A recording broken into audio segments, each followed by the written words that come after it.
The king বিরাট কোহলির জীবনে এরকম কোনো দিন আসবে এটা আমরা আশা করেছিলাম না।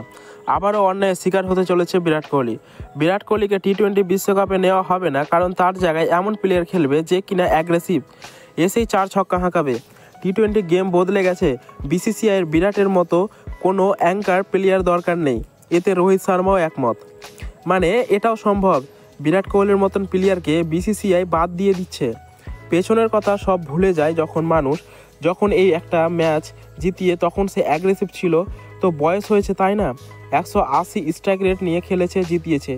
যে মানুষটাকে বাদ দিয়ে টিম হবে এটা মানতেই পারবো না আমরা, যার জন্য 2023-এর বিশ্বকাপটা আমরা এতদূর পর্যন্ত গিয়েছিলাম, সেই মানুষটাকে আজ টি-20 থেকে বাদ দেওয়ার কথা প্ল্যান করা হচ্ছে বিসিসিআইয়ের। যখন পাকিস্তানের সাথে হারা ম্যাচ বিরাট কোহলি একা দাঁড়িয়ে জিতিয়ে দিল, তখন সেটা দায়িত্ব, তাই না? বিসিসিআই শুধু এখন নয়, এর আগে এই মানুষটার সাথে অন্যায় করেছে, আবারও করতে যাচ্ছে। এর আগে বিসিসিআই যে ওয়ার্ল্ড কাপ হেরেছিল, তারপরে বিরাট কোহলিকে বাদ দিয়ে দিয়েছিল টিম ইন্ডিয়ার ক্যাপ্টেন থেকে। যদি বিরাট কোহলি দলে না থাকে তাহলে জানবো এটা ক্রিকেট নয়, এটা একটা রাজনীতির খেলা। বিরাটকে বাদ দিয়ে কোনো ক্রিকেটই দেখবো না আমরা।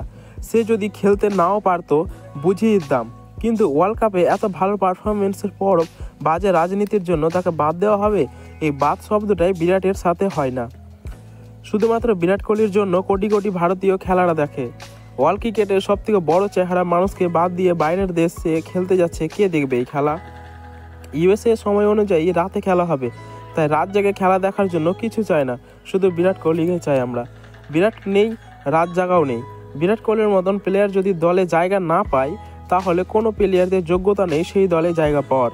নোংরা রাজনীতি বন্ধ হোক। আবারও অন্যায় হচ্ছে বিরাট কোহলির সাথে এবং 140 কোটি মানুষের সাথে। বিসিসিআই আবারও আলোচনায় বসেছে বিরাটকে নিয়ে। হয়তো খেলবে বিরাট, কিন্তু বিরাটকে নিয়ে 1%ও কথা কেন হবে? তাকে কেন বাদ দেওয়ার কথা আসবে? এখানে 1%ও আমরা মানব না, কারণ আমরা বিরাট কোহলিকে ভালোবাসি, আর এইভাবে ভালোবেসেই যাব যতদিন সে খেলবে। আর বিরাট কোহলি হলো the king, run machine Kohli, তাকে ছাড়া কোনো বিশ্বকাপই মানায় না।